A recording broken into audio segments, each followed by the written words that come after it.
Habari gani Mwanakeo TV, kama ni mara yako ya kwanza tafadhali subscribe na turn on notification. Karibu katika ulimwengu wa siasa. Jina langu ni Dwakeo TV. Twaha Mwaipaya, huyu ni miongoni mwa makada machachali kweli kutoka katika chama cha demokrasia na maendeleo Chadema.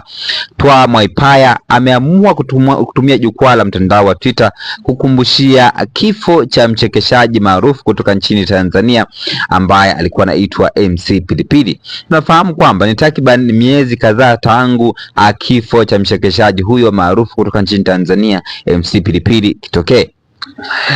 Twaha Mwaipaya ameamua kuandika ujumbe ufuatao kwa jeshi la polisi na kwa wasanii, na nukuu ujumbe wa Twaha Mwaipaya. Twaha Mwaipaya anasema, mpaka leo polisi Dodoma haijatoa ripoti ya kifo cha MC Pilipili, ila ma-MC wenzake na wasanii wote wapo kimya, hawajapaza sauti ya mwenzao.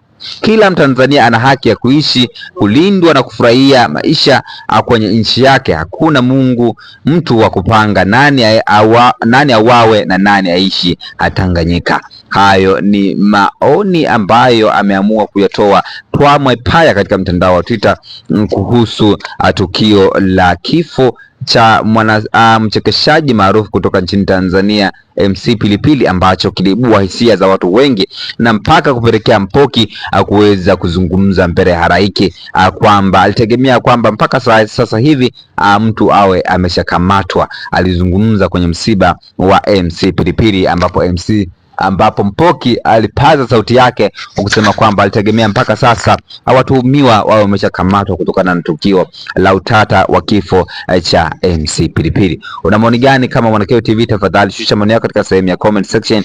Jina langu ni Dwakeo TV. Tafadhali subscribe na turn on notification kama ni mara yako ya kwanza kuungana nami katika ulimwengu wa siasa. Tukutana wakati ujao katika masuala mbalimbali ya kisiasa. Bye bye.